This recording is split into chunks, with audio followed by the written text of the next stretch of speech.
So in this video I wanted to give you a little bit of a closer look at the Winchester Model 1892 new production rifle. I gave you a little bit of a sneak peek in the last video, but we're going to go a little bit closer to it tonight.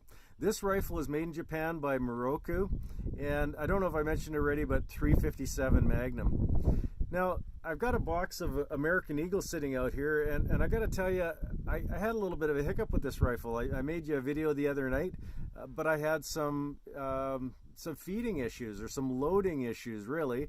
I brought this ammunition along, and very randomly, I couldn't get them into the tube. So I was a little bit frustrated and you know, couldn't quite figure out what was going on there. But I've kind of put it down to the size and maybe more so the shape of the tip of that bullet. As you can see, I've got a whole bunch of different ammunition here. I've got you know, 38 special round nose. I've got some bear loads. I've got jacketed bullets, plated bullets, and everything loads without any issue at all, except for this one American Eagle. And if I can show you this round, I don't know how well it's going to focus, but it's a jacketed soft point is what they're calling it. So it's got an exposed lead tip, but it's got a very sharp shoulder on it. And I think just internally in the rifle, there must be, you know, some point that's just catching on that very sharp exposed lead tip. Like I said, no issues with any other style of bullet or brand of ammunition. I've got a range of factory and hand loads here. So I just wanted to bring that to your attention. You know, sometimes when you buy a lever action rifle, you may not be able to actually shoot the ammunition that you were planning on. You gotta kind of go with the flow a little bit. They're very sensitive to overall cartridge length and shape of bullet. So something to keep in mind if you're looking to buy any lever action rifle. So what I'm going to do here, I'm going to take the camera off the tripod, going to zoom in a little bit on the rifles, and I'm going to give you a little side-by-side. You've seen me shoot my Chiappa Model 1892. Let's take a look at it beside the Winchester 1892. Okay, so there's the two rifles side by side. Can you tell which one is which? One of them's a Chiappa and one of them is a Winchester. Now I have to tell you, the Winchester was significantly more money than the Chiappa. And I'll give you a little bit of a hint here. The Chiappa is the one that's case hardened. This one right here. Or case hardened finished anyway. And the Winchester is the high gloss blue. Now if you look at my fingerprints on there, it almost looks like it's case hardened if you get the little bit of grease flow in the right direction.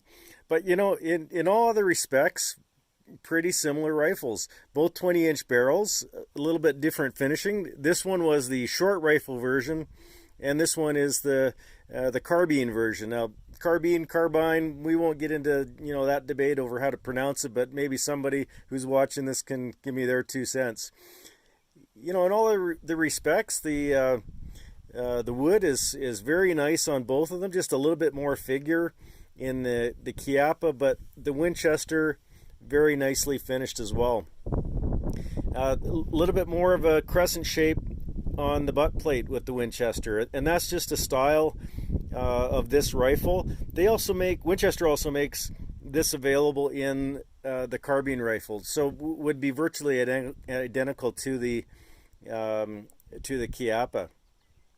But both very nicely finished, very well balanced. Now I can tell you, just kind of balancing this on my hand, the center of balance on the Chiappa is right about there, and the Winchester is right at the front of the receiver.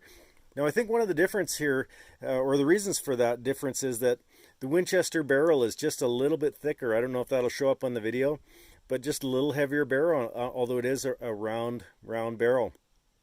This Chiappa is about 6 pounds, and the Winchester 6 1/4 pounds.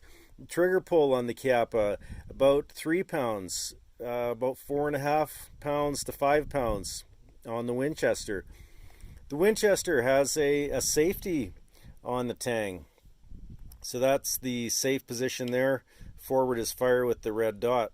What's kind of interesting about the Winchester as well is that it's got a rebounding hammer. So I don't know if you can see that, but when the rifle is in the uncocked position, the hammer does not contact the firing pin. There's a little bit of a gap there. So if you accidentally drop the rifle on the butt, you're not going to get a discharge.